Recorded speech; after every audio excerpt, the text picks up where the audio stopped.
Hamza Shahbaz media से गुफ्तगू कर रहे हैं। शरीफ से कहा गया हिसाब दो, उन चीजों का हिसाब मांग रहे हैं जिसमें उनका नाम नहीं है।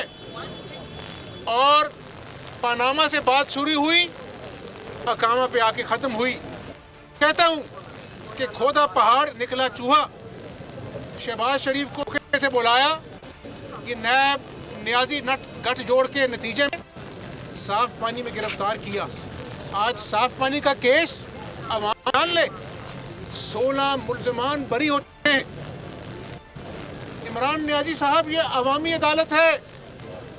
एक झूठ बोलोगे, दो झूठ बोलोगे, कितने झूठ बोलोगे? अब तुम्हारे झूठ भी खत्म हो गए। और ये बड़े तमतराक कहता था कि तलाक दो। अब इससे ज़्यादा कोई पूछे, मैं तो पूछता हूँ, अब पाकिस्तानी पूछे, तोशाखाना रेफरेंस तोशाखाना की बात करें तो ये पतली गली से छूट जाता है। इसके वज़रा कहते हैं कि ऐसे सवाल ना करो।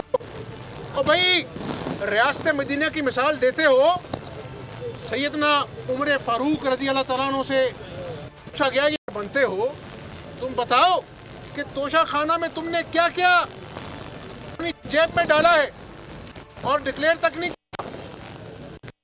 आज मैं कोई इल्जाम नहीं लगाऊंगा। नवाज शरीफ को जेल में डाला, शहबाज को 2 मरतबा जेल में डाला, एहसन इकबाल, ख्वाजा रफीक, किस किस का नाम लूं? हनीफ अब्बासी, हाफिज नौमान, ख्वाजा सलमान रफीक, किस किस का नाम लूं? और पाकिस्तानी नाम याद है ना? ये कहता है मेरा बड़ा दिल करता है मैं लोगों को जेलों में डालूं और लूटा हुआ पैसा लेके आऊं। हमजा शहबाज इस वक्त लाहौर में मीडिया से गुफ्तगू कर रहे हैं। सब्सक्राइब करें और बेल दबाएं ताकि कोई खबर रह न जाए।